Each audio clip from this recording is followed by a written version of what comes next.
The Fallout series will soon enter the realm of video game adaptations with its first live-action show less than a month away, but this is far from the first time the game series has involved real-life actors, sets, and props as opposed to graphics. From commercials, cinematics, and a failed movie attempt, Fallout has long flirted with live action.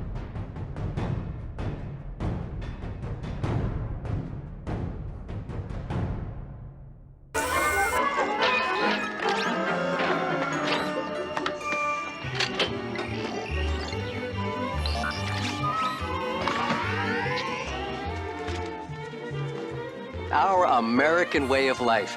Isn't it grand? Peace, freedom, and bacon and eggs. Seems perfect. But what if it's not? Friends, your future may not be as secure as you think. Where will you be when the atomic bombs fall? Fallout is a role-playing video game series that started in 1997. It explores the aftermath of a global thermonuclear war primarily fought between the United States and China, with its retro-futuristic setting, dark humor, split timeline, and social commentary defining the games beyond its more surface-level post-apocalyptic premise. In many ways, it's these characteristics that allowed the series to blur the line between its fictional setting and real life. Ironically, despite the games taking place in a parallel universe that splits from our own in the aftermath of World War II, its use of 1950s imagery and relevant political commentary brings the games closer to our reality than many others out there, making its brief ventures into live action over the years a natural fit. The first real attempt at bringing the game series to live action didn't take long. Brett Friedman would start writing a script treatment for a big screen adaptation less than a year after the first game was released. Interplay Entertainment, the studio behind the game, would soon after start a film division aimed at turning several of its properties into movies. By 2000, Interplay started the process of partnering with Dark Horse Entertainment on the film. But the project would never come to fruition. In many ways, that was likely a good outcome, with it being years before studios and audiences really started to get an understanding of what video game films and shows should be like. In the modern era, it's not enough to vaguely look like and allude to the game. Adaptations must be respectful to the source material. But for their part, audiences have also learned that some poetic license can be a good thing too.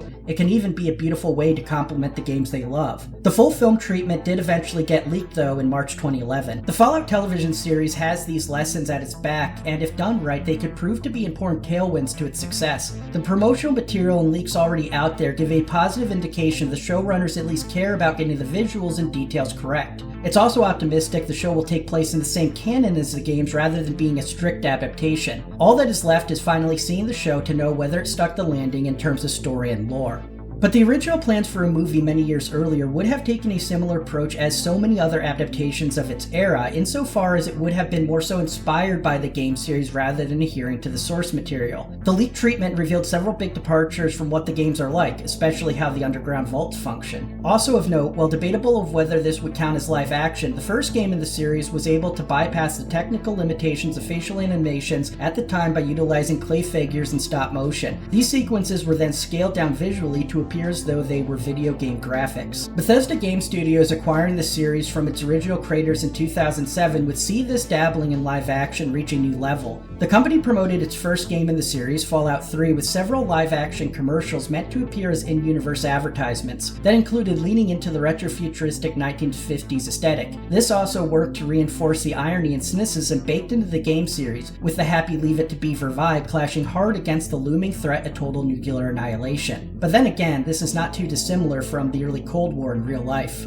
Bethesda continued this approach while advertising its two preceding games, Fallout 4 and Fallout 76. While these later trailers departed from the attempts to look like an old commercial to instead lean more heavily into the cinematics, they still kept with the upbeat tone in contrast to the horrible reality of nuclear war. They were no longer showing an idealized version of a former United States through the lens of deceptive media, but instead an idealized version of the nuclear wasteland that followed. Fallout 4 also included a live-action cinematic opening to the game that provided an overview of the world leading up to the nuclear war.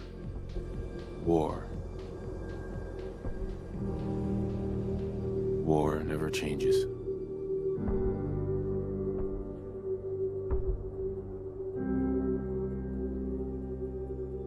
In the year 1945, my great-great-grandfather, serving in the army,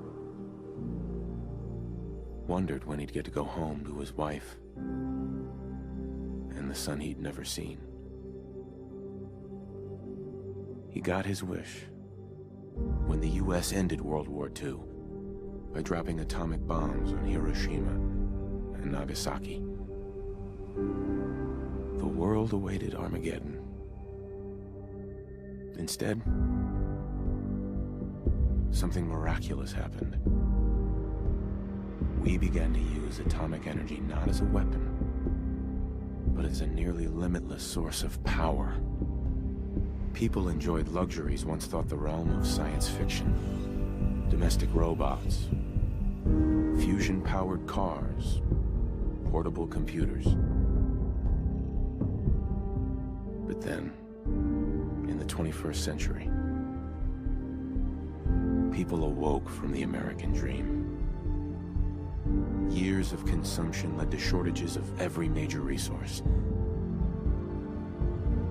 The entire world unraveled. Peace became a distant memory. It is now the year 2077. We stand on the brink of total war. And I am afraid. For myself, for my wife, for my infant son. Because if my time in the army taught me one thing,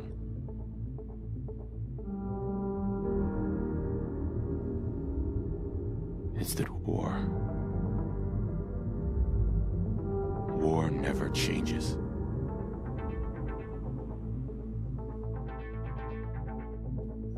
Fallout has also inspired a number of fan series that reimagines what the video game universe would be like in live action. While non-canon to the game, some have built cult followings themselves for being quality passion projects from people who really care about the game series. Probably the most well-known of which are the online series Nuka Break and Fallout Red Star. The Fallout show represents a milestone in this storied video game series as being the first completely new property that is live action, but it follows a long legacy of seeing what this fictional universe would look like in real life. And if it's good enough, it could very well usher in an era where Fallout isn't just known as a video game series, because whether it's graphics or not, war never changes.